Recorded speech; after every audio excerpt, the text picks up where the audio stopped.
นี่พี่น้องเอ๋ยเนาะโอ้น้ำแดงแล้วก็เป๊ปซี่พี่น้องเอ๋ยเนาะอ่าลายแห้งเนาะเมื่อนี่สิออกไปเอาน้ำก้อนหรือว่าน้ำแข็งพี่น้องเอ๋ยเนาะร้อนๆแบบนี้โอ้ยสุดยอดเลยเนาะอืมอยู่มีอีกได้พี่น้องเอ๋ยเนาะบ่ได้มีสำนี้เนาะอยู่ในเฮือนเฮานี่ก็หลายพี่น้องเอ๋ยนี่เด้ เพื่อนก็อยากหกๆเนี่ยเนาะเปื้อนๆเนี่ยได้พี่น้องเอ้ยนี่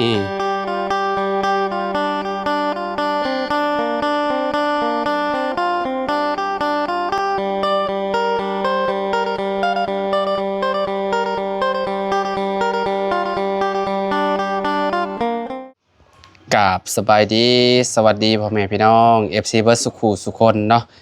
บ่ว่าสิอยู่ในและก็ต่างประเทศเด้อพี่น้องมาพบมาพอกันกับเฮาเนาะเส้นเก่าเส้นเคยพี่น้องเอ้ยมื้อนี้ก็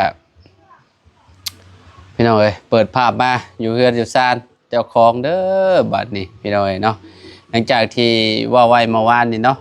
เดินทางมาพี่น้องเอ้ยเนาะมาแต่เซโปนก็ฮอดบ้านประมาณ7 โมงพี่น้องเอ้ยเนาะออกแต่พุ่นน่ะประมาณบ่ายโมงกว่าๆพี่น้องเอ้ยเนาะขับรถมาโอ้ยเมื่อวานนี่พี่น้องเอ้ยสุดยอดแดดแห้งพี่น้องเอ้ยเนาะอ่า ก็เลยมาแล้วก็จอดรถพักเนาะพักหลายเทื่อเลยแหละพี่น้องเมื่อวานนี้เนาะมันฮ้อนเนาะขับรถบ่ไหวพี่น้องเอ้ยเนาะย่านรถนอกก็บ่แห้งเนาะเพราะว่าขับรถจักรมาพี่น้องเอ้ยโอ้ยสุดๆเลยเนาะเมื่อวานนี่40องศาพี่น้องเอ้ยเนาะแต่ว่ามื้อนี้บ่ฮู้ว่าเท่าใดมื้อนี้เนาะเบิ่งก่อนพี่น้องเอ้ยอุณหภูมิอ่า อุณหภูมิเท่าใดเด้มื้อนี้เนาะมื้อนี้บ่แห้งปานใดมื้อนี้พี่น้องเอ้ยเนาะเมื่อวานนี่40เมื่อวานนี่อ่ามื้อมื้อนี้เมื่อวานนี่นักมื้อนี้คือว่าอุณหภูมิ33มื้อนี้พี่น้องเอ้ยเนาะหรือว่ามันผิดบ่หรือว่าแนวใดเนาะเบิ่งใหม่ก็เด้อพี่น้องเอ้ย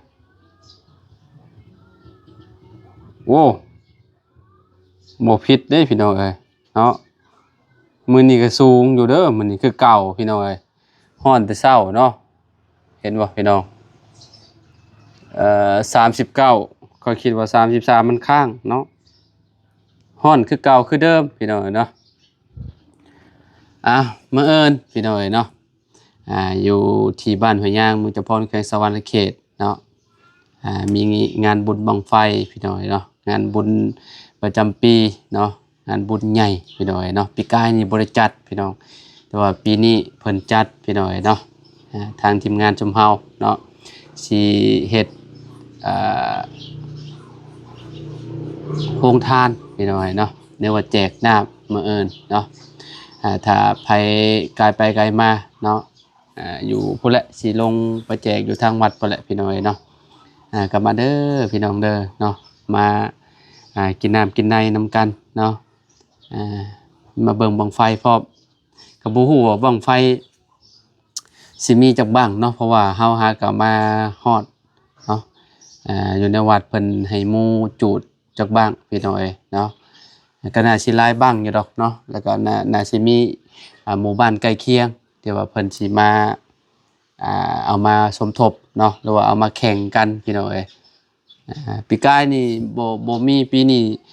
มีคนลงต้มแน่นอนพี่น้องนะถ้าเบิ่งถ้าชมกันเนาะเพราะว่าเพิ่นจัดงานนี่คือแบบบ่อนหางบั้งไฟน่ะสิมีน้ำได้พี่น้องเนาะลิ้นต้มเนาะอยู่บ้านเฮานี่เพิ่นสิจัดไว้พี่น้องงานบุญบั้งไฟเนาะเดือนตอนนี้ก็เดือนห้าลาวพี่น้องเนาะเดือน5ลาวกับเดือน4เนาะเดือน4สากลพี่น้องเนาะอยู่ฝั่งไทยน่ะสิเดือน6เนาะบุญบั้งไฟเนาะพี่น้องฝนตกลงมาแบบห้ำจุดบั้งไฟขึ้นโอ้ยสุดยอดเลยเนาะจังหวัดที่เฮ็ด บุญบังไฟใหญ่ที่สุดก็จังหวัดยะโสบ่พี่น้องเนาะแม่นบ่ถ้าเฮาเว้าผิดก็ต้องเนาะขอโทษขออภัยเด้อพี่น้องเด้อเนาะเพราะว่าเห็นเพิ่นจัดแต่ละเทื่อคือแบบยิ่งใหญ่แฮงเลยพี่น้องเนาะบุญบังไฟแบบโอ้บังไฟล้านเนาะเป็นตาอยากไปเบิ่งพี่น้อยเนาะสบายดีปะลุงไว้สบายดีจะไปรู้อีหลาสิไปใช่ลูกอยากขี่ไปแจกไปแจกน้ำอัดลมไปแจกน้ำบัดลมมื้อใดมื้อนี้บ่โมเมนต์มื้ออื่นบ่มื้ออื่นบุญใหญ่เด้อมื้ออื่นอีหลาสิไปแจกน้ำบ่ชวนปะลุงแล้วไหมปะลุงเอ้ยมากินน้ำน้ำพลอยไซเดอร์ซะลุงมากินน้ำพลอยไซเดอร์พลอยไซสิแจกน้ำมื้ออื่นพลอยไซ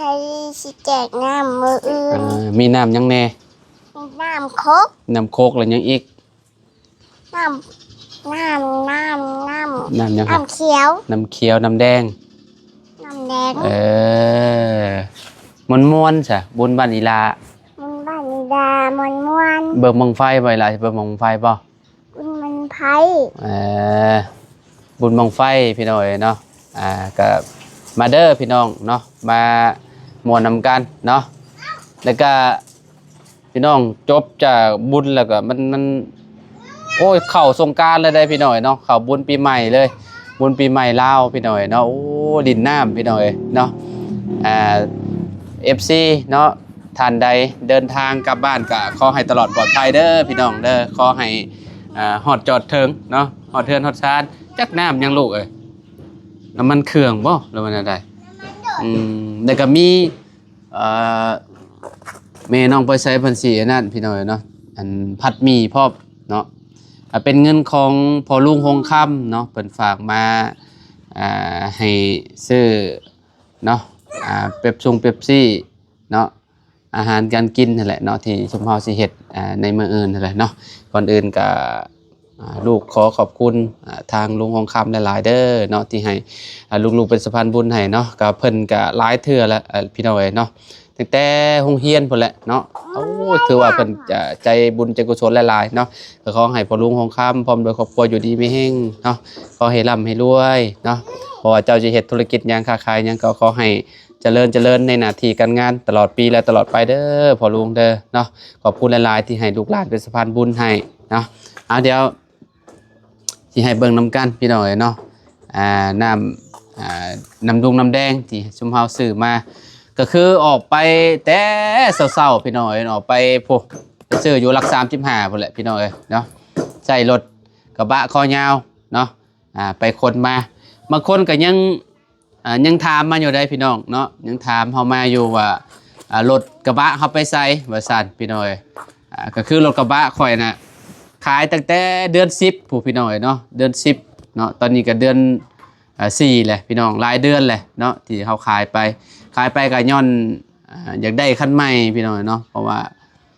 ก็คือที่ฮู้และรถใหญ่พวงเนาะมันก็มีปัญหาหลายอย่างพี่น้องเอ้ยเนาะเฮาก็เลยรถแก่ยังรถแก่รถได้ลายอ๋อรถแก่รถใหญ่บ่เจ้าอยากได้บ่อยากได้รถใหญ่หาเงินเก่งๆเด้อเพิ่นถามมาเนาะรถกระบะไปใช้ว่าซั่นเนาะก็คือเฮาบ่ได้ถ่ายคลิปแต่พี่น้องเอ้ยเนาะตอนเฮาขายไปน่ะขายไปตั้งแต่เดือน10พุ่นแหละพี่น้องเอ้ยเนาะตอนนี้ก็เก็บเงินซื้อคันใหม่อยู่พี่น้องอยากได้คันใหม่เนาะเฮ็ดจังไดเนาะคันเก่ามันมีปัญหาหลายอย่างก็เลยตัดสินใจเนาะปล่อยออกซับพี่น้องเอ้ยเนาะอดเอาเนาะถ้ามีเงินครบเงินยังบ่แหละจังสิออกคันใหม่พี่น้องเอ้ยเนาะคันใหม่ก็ค่อนข้างสิแพงเนาะประมาณล้านกว่าได้พี่น้องรถอยู่ลาวเฮานี่เนาะบ่ได้มีโฟได้ล้านกว่านะล้าน3บ่ถ้ามีโฟน่ะเกือบล้าน5พี่น้อง Isuzu เนาะถ้าเป็น Toyota แฮงคักล้าน6ล้าน7พี่น้องเนาะก็แพงเนาะเฮาน่ะคันว่ามีเงินก็บ่ได้หาเอา4 วินดอกพี่น้องเอาก็สิคือของซุมเบาลี่เบาเสียงนั่นแหละคันว่าเงินเพียงพอเนาะก็สิประมาณนั้นพี่น้องเนาะตอนนี้ก็คือขี่รถจักรเนาะ ไปเซโปนก็ขี่รถจักรไปพี่น้องบางทีก็ขี่เอารถขี่รถน้ำโมน้ำคูเนาะน้ำบ่าวบุญสารวัตรพี่น้องเนาะบางทีก็ได้บางทีก็น้ำบ่าวจันเนาะเอารถขึ้นรถน้ำซุมทีมงานพี่น้องเนาะปอพี่น้องยามนี่นะแห้งสุดยอดเลยยามนี่นะฮ้อน รถไง ยามนี่ฮ้อนแห้งพี่น้องขับรถมาเมื่อวานนี่ก็โอ้ยจอดเท่าไรเถื่อพี่น้องเนาะเป็นมีแล้ววัง4-5เถื่อจอดมาโจนคำพี่น้องเนาะเอาก่อนอื่นกับเนาะปีใหม่เนาะสงกรานต์พี่น้องก็ขอให้ FC ทุกคนอยู่ดีมีแห้งให้ร่ำให้รวยบ่ให้ซวยจักเถื่อเด้อพี่น้องเด้อเนาะขอให้ดินสงกรานต์อย่างมีความสุขเนาะระมัดระวังไปใส่มาใส่ก็ได้เนาะขอบคุณหลายๆพี่น้องเนาะที่ติดตามและเป็นกำลังใจให้เฮามาตลอดเด้อพี่น้องเด้อบ่ว่าสิเป็น FC เก่า FC ใหม่ที่ติดตามเฮาตั้งแต่เฮาเฮ็ดงานอยู่ฝั่งไทยพี่น้องเนาะงาน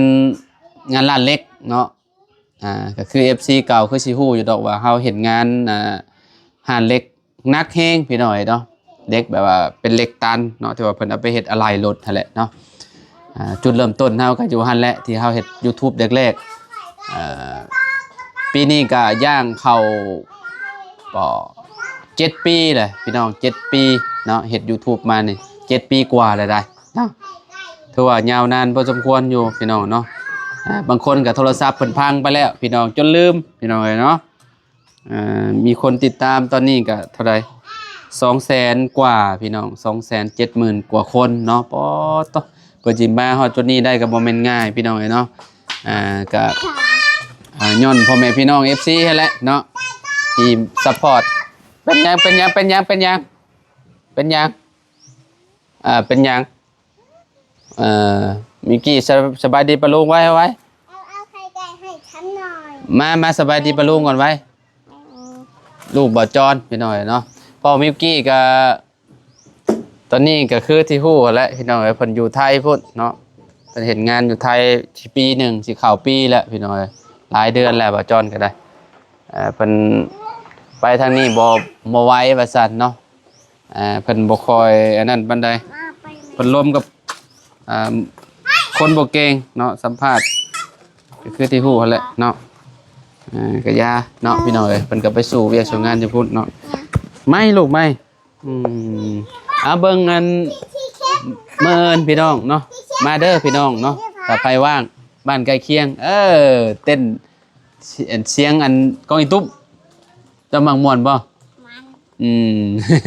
โอเคพี่น้องเอ้ยเนาะเบิ่งชมนำกันโดยนี่พี่น้องเอ้ยเนาะโอ้น้ำแดงแล้วก็เป๊ปซี่พี่น้องเอ้ยเนาะลายแห้งเนาะเมื่อนี่สิออกไปเอาน้ำก้อนหรือว่าน้ำแข็งพี่น้องเอ้ยเนาะร้อนๆแบบนี้โอ้ยสุดยอดเลยเนาะอยู่มีอีกได้พี่น้องเอ้ยเนาะบ่ได้มีสำนี้เนาะอยู่ในเฮือนเฮานี่ก็หลายพี่น้องเอ้ยนี่เด้เพื่อนก็อยากหกๆแน่เนาะเปื้อนๆแน่ได้พี่น้องเอ้ยนี่โอ้ยน้ำเขียวอันนี้พี่น้องเอ้ย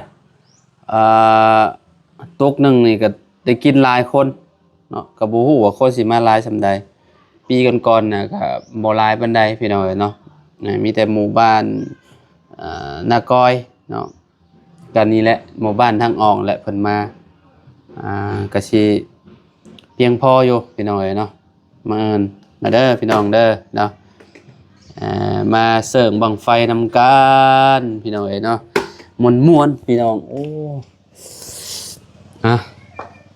แล้วก็วันที่13บ่13นี่บุญบ้านเฮาพี่น้องเอ้ยเนาะบุญบ้านเฮาเนาะบุญบ้านไผ่ไปแหละบุญผาป่าบ่หรือว่าจังใดเนาะประมาณนี้แหละพี่น้องเอ้ยเนาะอยู่ดีไม่แห้งวัตถุทุกคนพี่น้องเอ้ยเนาะขอบคุณหลายๆที่ติดตามและเป็นกำลังใจให้เด้อพี่น้องเด้อเนาะ FC แล้วก็นะไว้พี่น้องเนาะเอาตอนคลิปนี้เนาะก็มีสำนี้พี่น้องเอ้ยเนาะพบพ่อกันเนาะคลิปหน้าคลิปในพี่น้องเอ้ย เดินทางไปเซนูก่อนพี่น้องเอ้ยไปแดดๆแบบนี้แหละเอาสบายดีเบิดสุกูทุกคนพี่น้องเอ้ยโดย